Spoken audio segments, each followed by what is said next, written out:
This is your CBS 46 News Update, brought to you by West Shore Home. Good morning, I'm Rob Hughes. 17 people have been displaced after an apartment fire in Sandy Springs. It happened this morning at an apartment complex on Cedar Run. We're told 8 units were damaged. Officers and residents were actually able to knock on doors to get everyone out. No one was injured. Investigators are working to figure out what caused that fire. Right now, a child is recovering from injuries after a shooting at Cumberland Mall. We're learning the child was one of 2 people shot.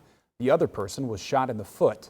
Cobb County Police are still investigating, but they tell us at least 2 people were shooting at each other.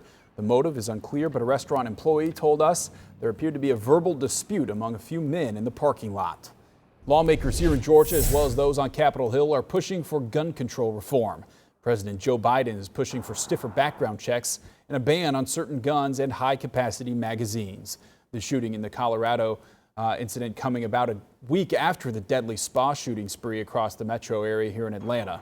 While Robert Aaron Long faces 8 murder charges, families are still coming to terms with the loss of their loved ones.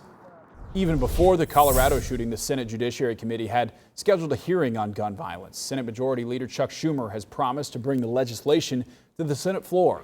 Arguments were passionate from Republicans and Democrats. These victims and their loved ones are worthy of our thoughts and our prayers. But there's more that's required.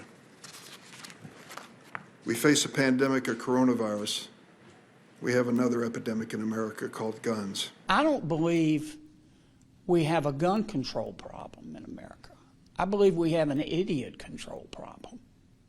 And the objective should be to how to control the idiots who abuse guns. A 2019 poll from the Pew Research Center showed 88% of Americans support making private gun sales and sales at gun shows subject to background checks. In just one day, nearly all Georgians will be eligible for the COVID vaccine. Starting tomorrow, anyone 16 and older can get the shot. That announcement coming from Governor Brian Kemp yesterday afternoon. It's the result of the state saying they're receiving more and more doses every week. The governor also stressing that everyone should start signing up now. You can register for a vaccine appointment online or myvaccinegeorgia.com or on your local health department's website. The CDC is easing restrictions for people who are protected against COVID-19. The agency says fully vaccinated people should feel free to visit any unvaccinated family and friends without restrictions. However, visits should be limited to 1 household at a time. Okay, time to get the latest on today's weather with meteorologist Ella Dorsey. Ella, what can we expect today? A beautiful day. It's actually going to start cloudy, but we'll end the day with partly cloudy skies and high temperatures today in the upper 70s. Going to feel more like May than like March. And with that springtime warmth comes springtime storms. A severe weather outbreak likely tomorrow across parts of Mississippi, Alabama, and Tennessee.